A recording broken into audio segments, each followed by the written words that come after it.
Robert Half research indicates 9 out of 10 hiring managers are having difficulty hiring. If you have open roles, chances are you're feeling this too. That's why you need Robert Half. Their specialized recruiting professionals engage with their proprietary AI to connect businesses of all sizes with highly skilled talent in finance and accounting, technology, marketing and creative, legal, and administrative and customer support.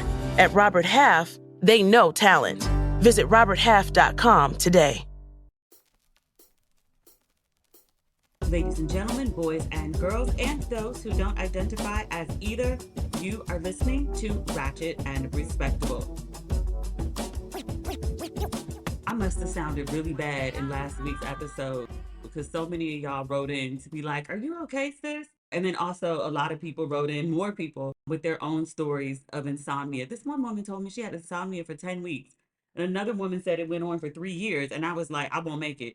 I still don't have a doctor's appointment. When I recorded that episode, it was Sunday. It's only Tuesday now. And tomorrow is a holiday here in South Africa. Workers' Day, I think their version of Labor Day. Some of my friends here are having a cookout. So hopefully I'll be able to make that.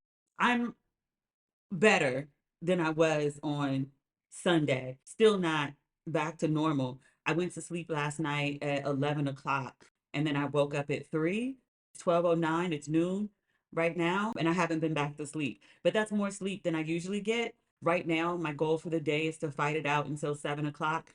That's when sun sets. So at least I won't be operating like a vampire.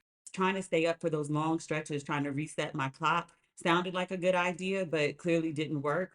And that whole like seeing shit, climbing the walls, or like feeling like something's crawling on me, it's a level of insanity that I can't handle. One of the blessings about being self-employed is that, if I need to go to sleep, I can. I can make my own hours. Like I have a bunch of deadlines, but if I need to work on them in the middle of the night as opposed to during the day because I need to go to bed because I'm exhausted, then I can actually do that until I find out exactly what's going on with me. And there are many causes of insomnia. Like so many people have said perimenopause. That's one of many reasons. And probably the least troubling one. I actually hope it's perimenopause and not something worse. Thank you very much for your concern and your suggestions and my deepest empathy for the women who have written in or the ones that didn't that also ain't sleeping because this I would not wish on my worst enemy either. Like it's quite the mind fuck. I haven't really done much since Sunday. I mean, I don't really do much here in Cape Town anyway. I just like work out all the time. But yesterday was a good day for me and the weather was really nice. Cape Town can be a little overcast at this time of year. To be quite honest, I think it's my favorite weather. I enjoy summer because I can go to the beach, but just my day-to-day favorite weather is probably, it would be spring, but the allergies in so many places. But fall, I like a little tinge of crispness in the air. And because my apartment is near the promenade, literally the ocean is right there. The breeze off the ocean, it's very beautiful. But I took a new route for my walk and I found like a new scenic stroll that was absolutely beautiful, like the most gorgeous views.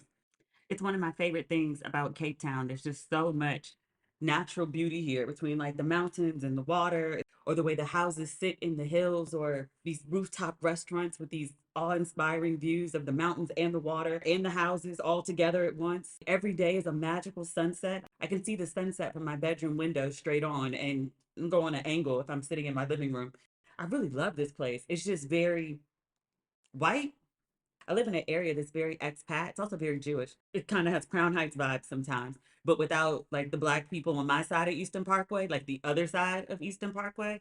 For the vast majority, the people living, shopping, participating in commerce in some way are white, a couple colored here and there. All the workers are black. It's real fresh off segregation here. And I was like, wait, when did apartheid end? Like in the 90s?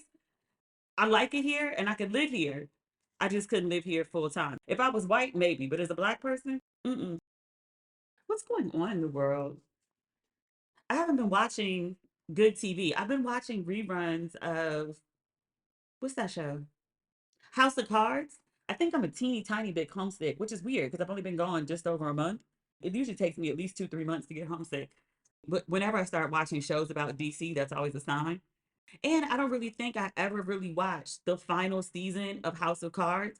Remember the main character, Kevin Spacey, Frank Underwood, got kicked off the show because he was sexually harassing people on set. So the whole final season doesn't include him. I've been trying to watch it just to get through it so I know what happens with the storyline. But I'm also like 3 episodes into season 6. And I was like, oh yeah, I remember why I never finished this. Just because I understand the behind the scenes of TV a little bit better. They fired the star of the show, which means they had to scrap the script and rewrite it very quickly. There's a lot of unnecessary conflict and like a lot of just long dialogue and back and forth. And I was like, the rhythm of the show is off because Frank Underwood was the main character, and now you're trying to make somebody else the main character. And it's like, even though we hated Frank, we also rooted for him. Very Tony Soprano in that way. Anti-hero. Yeah, my attention is waning. I'm just trying to get through it at this point. But that's all I've watched on TV. That's not true. I watched The Devil Wears Prada the other day. I think because I'm excited about the Met Gala. Is it first Monday in May? Yes, next week. I live for the fashion. I live. I got to find some sort of live stream to watch the red carpet in real time. It's not like I'll be sleeping. The Devil Wears Prada is really interesting rewatching it almost 20 years later. Because the time that it first came out, I identified with Andy, the assistant, and now I identify with Miranda, and I'm like, she wasn't really that bad. Was she a villain? She wasn't really a villain.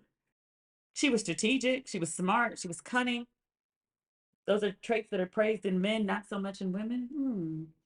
It's kind of like, you ever see people talk about how they went back and watched Soul Food and they were like, everybody thought, was it Terry, Vanessa Williams' character?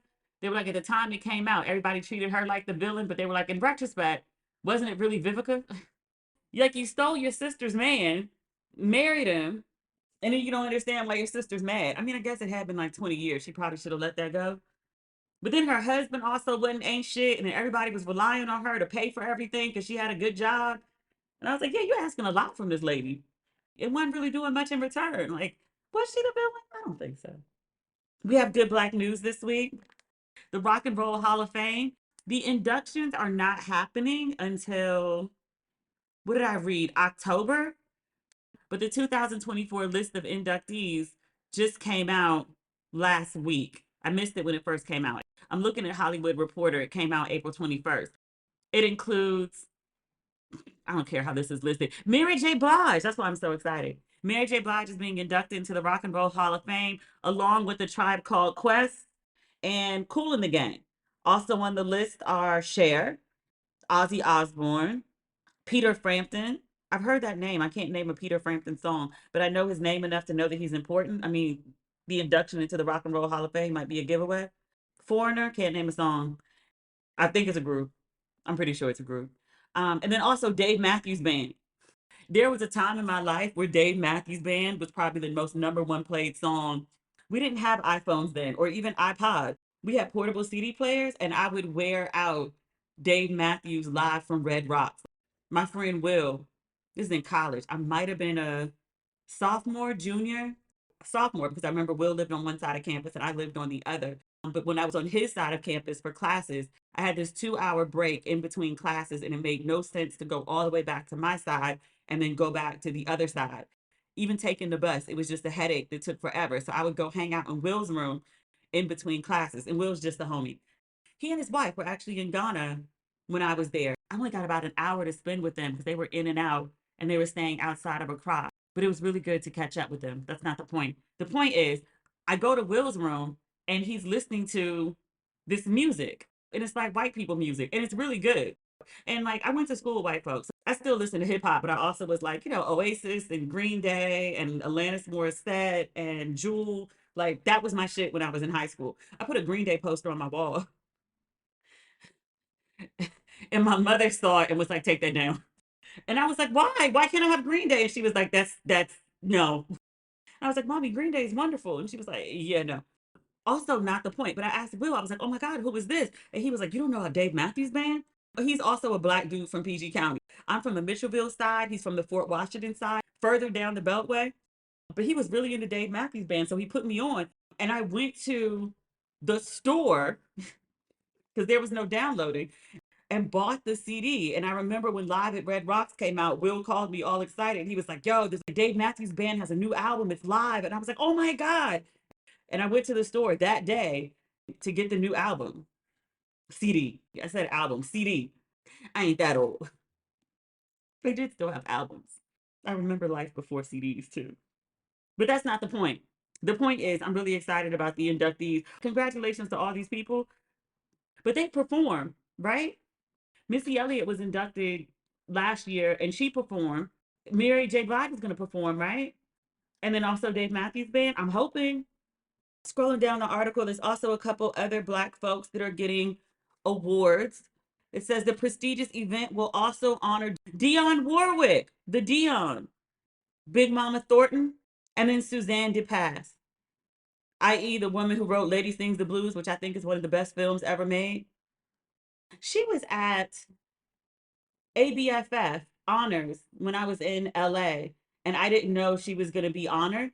And I actually saw her before she took the stage. I couldn't even get myself together to speak to her. I just would have been like a weird gushing fan in a room full of gushing fans. She probably would have been like, lady, please, like, go sit down. But I love her. I love her. And her blonde hair. Hollywood Reporter notes that 15 acts were nominated for this year's Rock Hall, and those who didn't make the cut. Oh, God, this is awful. Those who didn't make the cut include Mariah Carey. How did Mariah Carey not make the cut? Eric B. and Rakim. How? Sade, Lenny Kravitz, Oasis, and Sinead O'Connor. Yo, I'm not gonna be rude and talk about people that they could have replaced. No, I will be. I love A Tribe Called Quest. I love A Tribe Called Quest. Eric B. and Rakim should have gone in there first. Obviously, this is not based on sales or even the timeline that you entered music. Missy made it in last year, and then Cher and Ozzy Osbourne are just getting in. But again, the ceremony doesn't take place until October 19th. It's going to air on Disney Plus, which usually means on Hulu too, right? I don't know if they still have that deal. Do they? I don't remember. Find what you love, love what you find. A total wine and more. There's so much waiting for you. Spirits and beer, thousands of wines. Walk right through the door. It's all here to explore. With guides in the know and prices so low, it just might blow your mind. You're gonna find what you love and love what you find. Drink responsibly, B21. Oh, I looked at the Luther documentary. Remember, I was so excited about it last episode? I don't have an answer about whether it's going to be at ABFF. It did actually debut at Sundance. When? In January. And I saw a couple reviews from it. Deadline has a review. The Hollywood Reporter has a review. They didn't fawn over it. They didn't give it stars or anything like that. They just talked about what was in it. I couldn't figure out after reading the review if the people reviewing it, and this is from both of the publications, whether they actually liked it or not. There were a couple things that were notable though.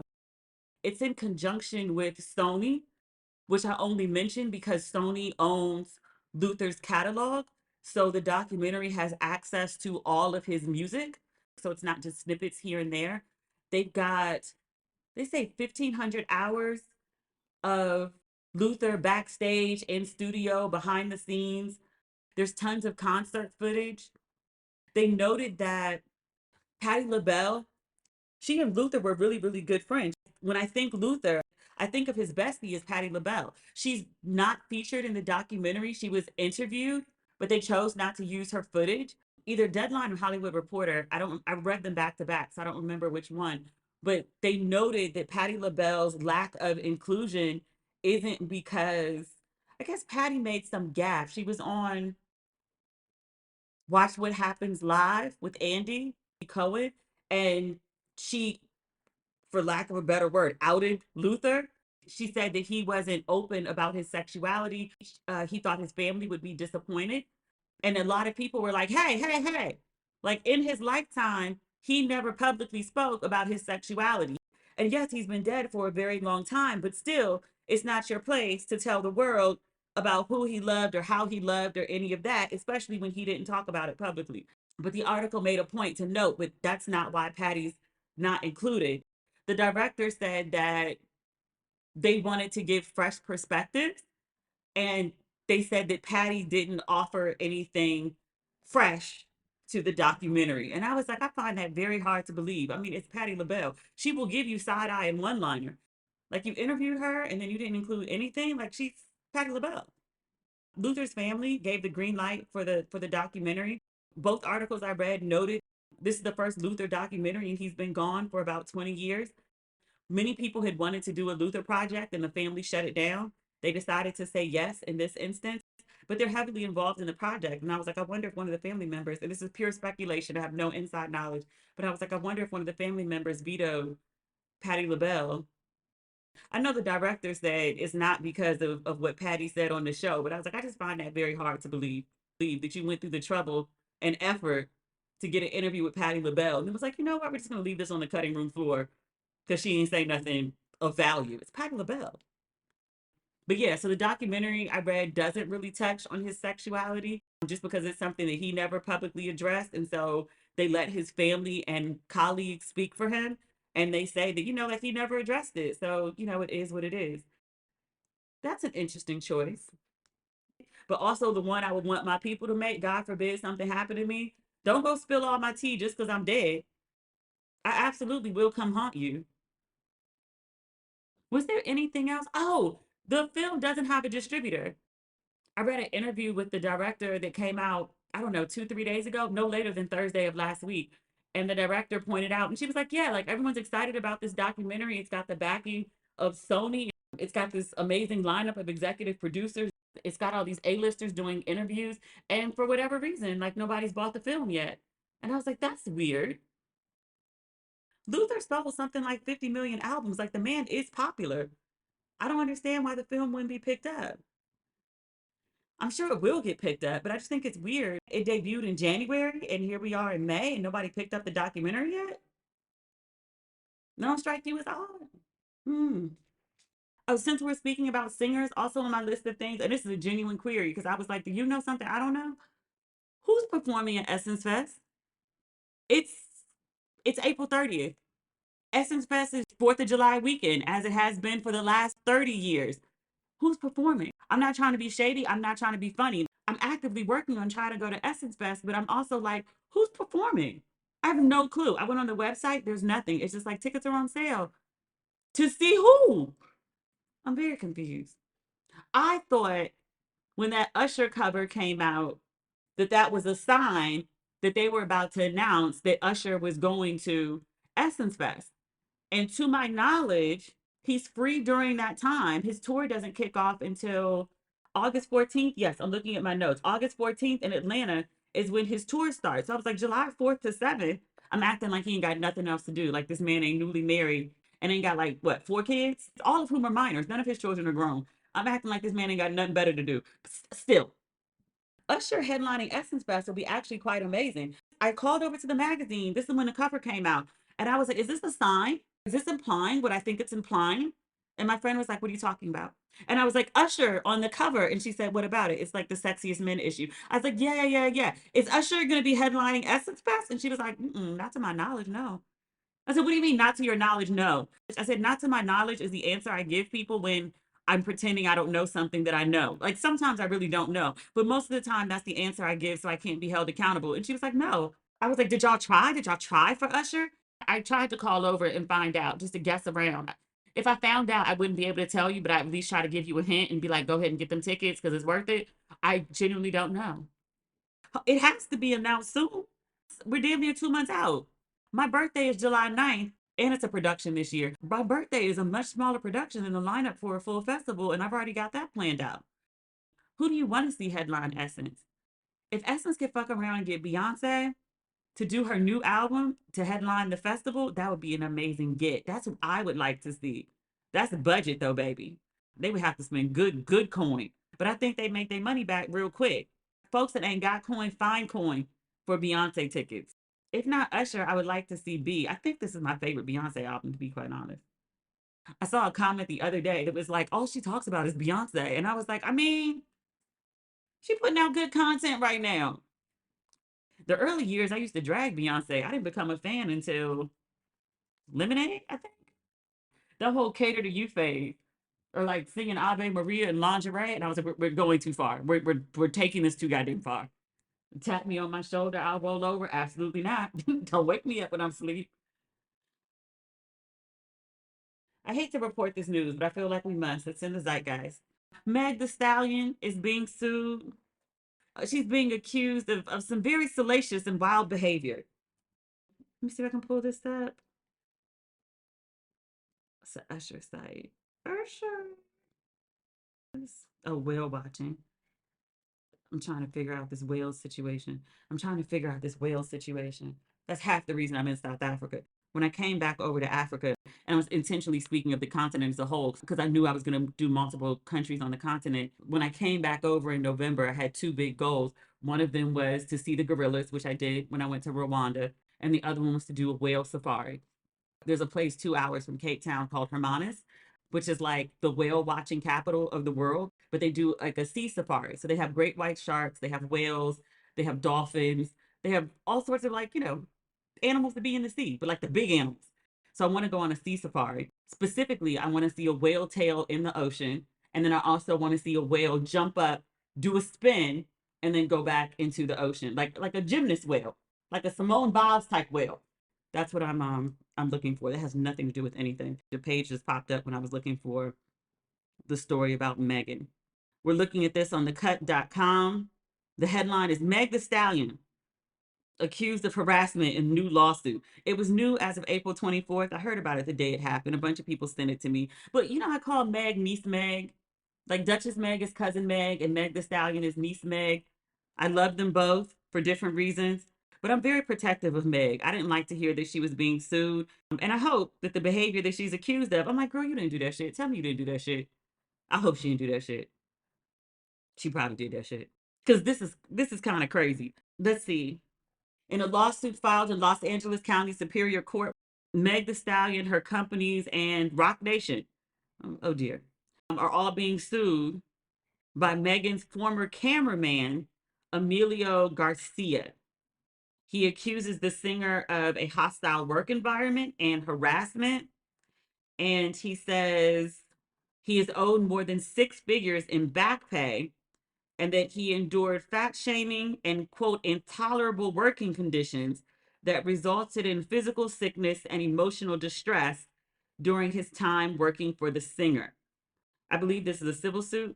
According to the suit, and again, I'm reading this on thecut.com, it says Garcia began working with Stallion. They're not going to use this girl's real name, Megan Pete. They're going to refer to her last name as Stallion. The cut is cute. Garcia began working with Stallion in 2018 as her personal cameraman, and he started working for her full time a year later.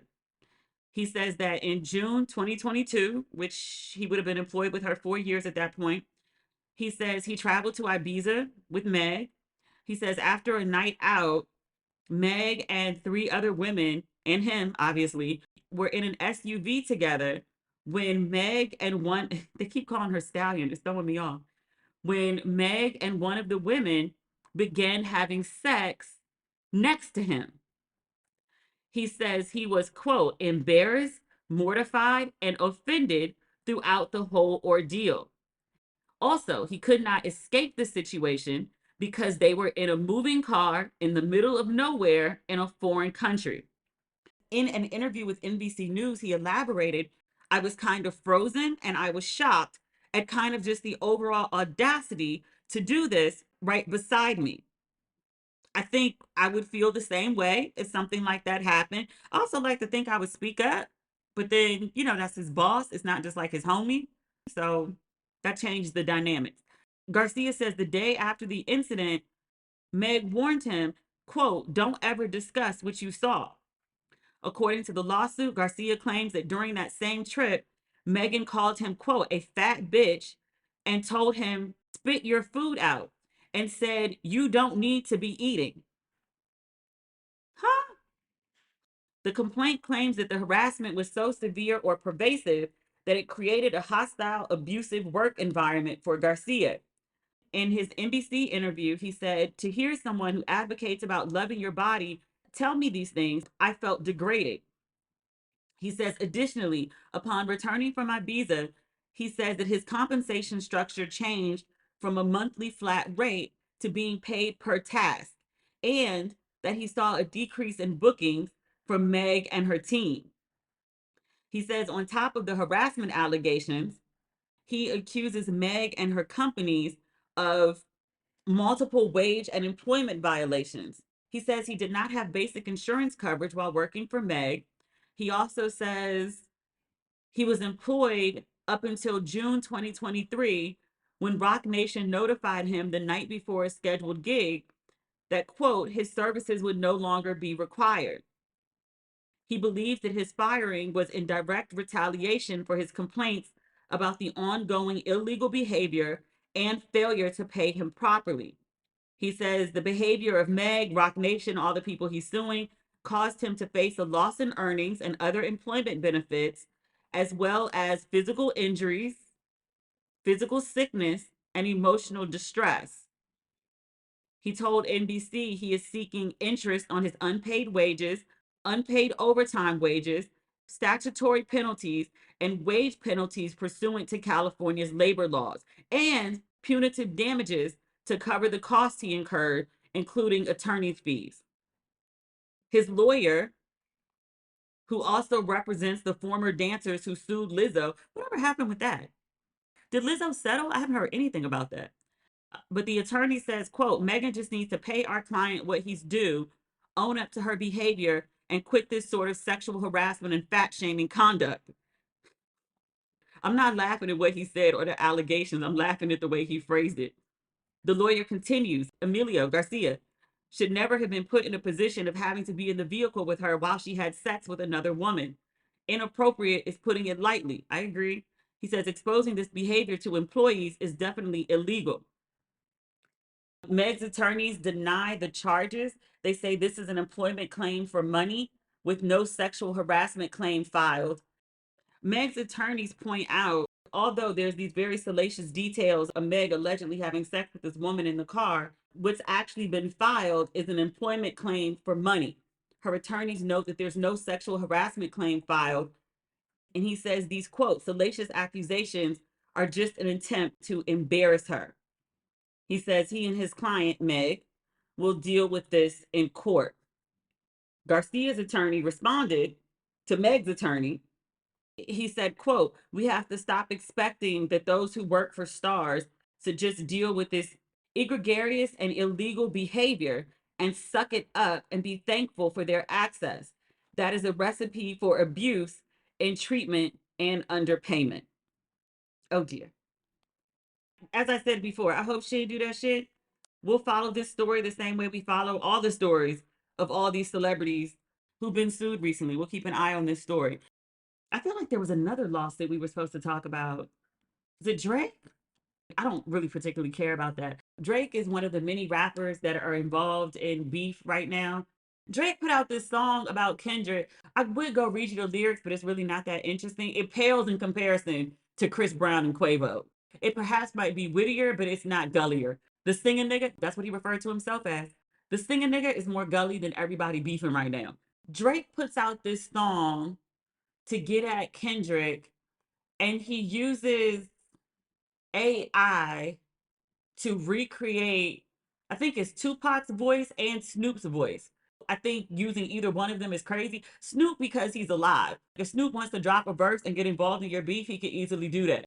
Faking that man's voice, putting lyrics in a living person's mouth, is just weird to me. It's technologically advanced, but it's also just like, what the fuck are you doing? Call Snoop and ask him to drop a verse and get involved. And if he does it, okay. And if he doesn't, then that's it. But then also, I'm making a big point about Snoop being living, but he also does it about Tupac. And I was like, Tupac been dead 20 years. He didn't know who you were. He don't know who Kendrick is. Y'all were all children when he died. I know he's a worldwide icon, and still creating Tupac lyrics in his voice is just some weird shit, which Tupac's estate agrees, because they were like, basically, keep my family's name out your fucking mouth. I'm reading about this on People because People cover stuff like this now. It says Drake removes Tailor-Made Freestyle. That's the name of the song that Drake made about Kendrick. Drake removes Tailor-Made Freestyle diss track from IG, Instagram, after Tupac's estate threatened lawsuit over AI verse. It says a lawyer for Tupac's estate referred to Drake's use of his voice as, quote, a flagrant violation of Tupac's publicity and the estate's legal rights, which I'm on their side. Has Snoop said anything about Drake using his voice? Let me look that up in a second. People notes that Tupac's estate took issue with the use of his voice and issued a cease and desist, demanding that the song be taken down. And they note that on Friday, April 26th, Drake did remove the song from social media. Which, yeah, Drake's a weirdo. This beef has really brought out the worst in him. Like he was beefing with Rick Ross, and then he like posted a text message from his mom. It's like some sort of retaliation. To which Rick Ross responded, and he was like, "Nigga, did you go tell your mommy on me?" Which many people pointed out, and they were like, "Yo, this grown ass man running to his white mom in the middle of a hip hop beef is so very unserious." Did Snoop respond? And also, I think it's notable that this is the second diss track that Drake has made for Kendrick, and Kendrick just won't respond. He's acting like it's beneath him, because maybe it is. Oh, Snoop's response. It's so Snoop. He posted a video. He says, "They did what? When? How? Are you sure? I'm going back to bed." I guess he thinks it's funny. That man don't take nothing serious. I'm gonna check one more site. They got a full transcript from what Snoop posted on his Instagram. It's the same thing. It's just a longer version. They did what? When? How? Are y'all sure? Y'all have a good night. Uncle Snoop. I'm reading this on readwrite.com. It says, before signing off, he continued, "Why everybody calling my phone, blowing me up? What the fuck? What happened? What's going on? I'm going back to bed. Good night." They said Snoop seems rather unfazed being featured on the chat. However, whether he changed his mind remains to be unseen. He's not a serious person. You know who else? I don't even know if he counts as serious or not. It's not original and it's trifling. So Chris Brown and Quavo, we did a whole breakdown of the beef that they're having. And that's some real beef. Like I'm kind of scared for them to be in the same room together. But Quavo did a performance in Connecticut and there were hardly any people there. I saw an overhead shot. Like that shit looked real light. Real light. And so people are speculating that Chris Brown bought up all the tickets for the show so that Quavo would perform to an almost empty audience. To my knowledge, Chris Brown has not taken credit for this. I think I'm remembering this correctly, that 50 Cent did that to Ja Rule. But I'm not sure because 50 Cent waited on the situation. He loves drama. He loves to create it and he loves to stir it up. But 50 Cent posted the screenshot from Quavo's concert. His caption was, quote, "Oh shit, this getting different." I was like, isn't this what you used to do? I swore there was a story. Maybe it wasn't true. Maybe it was just speculation. If Chris Brown is involved with this, like, I mean, it's a trifling thing to do, but at least they're not escalating it to a physical confrontation for now. I told y'all they need a Farrakhan sit down. Chris, the man told you he not rap type. Believe him. We've thought it for years. He's now acknowledging it. That's the pod for today. There's nothing else super interesting, or at least that I'm willing to speak on publicly. That's that. That's everything. Or not everything, but that's what we got. Oh, wait, not done. I'm back. Between the time that I recorded this and the time that I edited it, literally right after I finished recording, Kendrick Lamar dropped his response to Drake, Euphoria. It's a 6-minute track featuring a Teddy Pendergrass sample. I've seen people raving about it, how it's a massacre, how Kendrick went in. It was giving 10 things I hate about you to me. Like literally the chorus at one part is like, "I hate how you walk, I hate how you talk, I hate how you dress." I don't care. He said something about Drake trying to rush him on a response. He was like, "This hip hop thing is not my life. Clearly it's yours. You don't even teach your kids how to pray." It was very insulting, but it wasn't anything, I don't know, that rises to the level of Chris Brown and Quavo. Like I said earlier, I like my beefs gully. You could be witty, you could do wordplay and all that, but I like it when you just get straight to the point and say some real rude shit. Between Drake and Kendrick, I am a far bigger Kendrick fan. Like I got on a plane and crossed many countries to go see Kendrick perform in Rwanda. I really enjoy Kendrick Lamar. I think he's a great artist, but for me, this ain't it. I would spend the time to break it down if I thought it was dope, but I don't, so I don't want to waste your time. I think both of Drake's disses and now Kendrick's response, I think all of it's whack. They could take this shit on somewhere else. Like it's not entertaining to me. Oh, I should add too, Kendrick has jumped on the bandwagon questioning Drake's blackness because he got a white mama his faith is Jewish and he's from Canada. I know why Kendrick and Rick Ross are doing it. I mean, it's beef. You take whatever shots you can to get at your opponent, but I'm just like, really, we're going full xenophobic and policing blackness among other black people. And if we call Obama black, we have to call Drake black. Like, this particular beef doesn't really work for me. And then Chris Brown and Quavo, I don't want no more from them because it's too personal. I made the quip about Farrakhan on the previous episode. My mama was like, not with Israel and Jewish folks and allegations of anti-Semitism all in the news. Farrakhan needs to stay exactly where he is, which we believe is holed up in the house in Chicago. Let Farrakhan be where Farrakhan is. And I was like, well, I mean, points are being made. To which my next thought process was, and I was like, okay, so if Farrakhan's not getting involved, and I was like, who is the elder black statesman that is respected by all that could come in and properly intervene and de-escalate situations? That's a genuine question. I honestly don't know the answer. Obama? To my knowledge, he hasn't even spoken up about the recent round of protests. That's his lane. He's not getting involved in a hip hop beat. But I was like, so if not Obama, then who? Who is the elder black statesman? And I specifically say man, because a woman can't intervene in this. Like, this is some shit that men have to help other men, like, reach a conclusion on. This is not a woman's space to get involved. I was like, maybe it was T.D. Jakes at one point. Not after that crazy rumor about him and Diddy. Jesse Jackson, he got to stay low. There's too many people that haven't come out the woodwork to talk about him. It blows my mind that Jesse Jackson never got caught up in those Me Too lawsuits. Because damn near every woman that worked in the civil rights movement got a story. I got a story. But who? It could have been Snoop. Snoop is a respected uncle, but Snoop, again, is a very unserious person. Mm-hmm. If somebody has answers or suggestions, I would love to hear them out. I'm not being facetious when I ask the question. I really don't know who's respected enough that could intervene.